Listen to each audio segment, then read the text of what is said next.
시진핑 중국 국가주석이 베이징을 방문한 푸틴 러시아 대통령과 정상회담을 했습니다.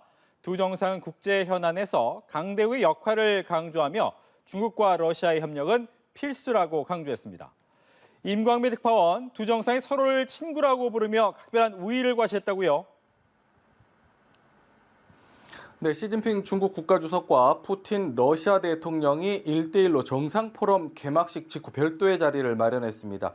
서로를 오랜 친구, 또 친애하는 친구라고 부르면서 우의를 과시했고요. 각종 현안에서 긴밀한 협력을 이어가자고 한 목소리를 냈습니다.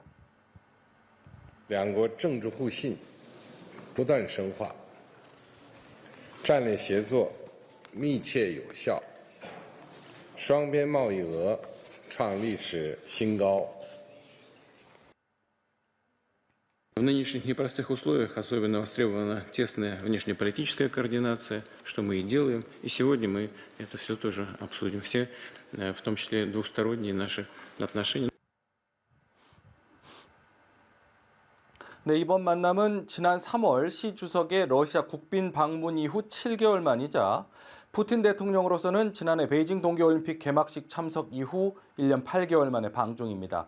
참모들과 함께한 1시간 반가량의 확대 회담 직후 1대1 단독 회담도 이어졌는데요. 이스라엘과 하마스 간 전쟁 등 국제 현안에서의 공조 방안을 논의했을 것으로 보입니다. 앞서 이 문제와 관련해 러시아 크렘린궁 대변인은 모든 세계 지도자들에게 관심이 큰 주제라면서 논의할 가능성이 크다고 말했습니다. 잠시 뒤 우리 시간으로 7시 반 왕이 중국 외교부장의 기자회견이 예정된 가운데 이 자리에서 회담 내용을 자세히 전해드릴 수 있을 것으로 보입니다.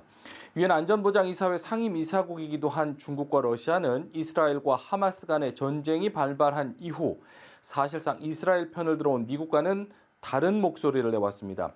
중국은 하마스의 기습 공격을 받은 이후 보복 공습에 나선 이스라엘을 향해서 자위의 범위를 넘어섰다고 비판을 했고 팔레스타인의 독립국가 건설을 지지하는 두 국가 방안을 해법으로 제시했습니다.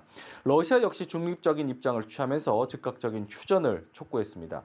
1대1로 정상포럼에 참석해서 개막 연설을 한 안토니오 구테우스 유엔 사무총장 역시 가자지구 병원 폭발 참사를 언급하면서 즉각적인 휴전을 촉구했습니다. 중동을 전격 방문해 사태 봉합에 나서려 했던 바이든 미국 대통령의 계획도 병원 폭발 참사로 차질이 불가피해졌다는 평가가 나오는 상황인데요. 시진핑 주석과 푸틴 대통령이 바이든 대통령과 다른 휴전 해법 등을 제시하며 중동 사태와 관련한 영향력 확대를 모색하고 있습니다. 지금까지 베이징에서 전해드렸습니다.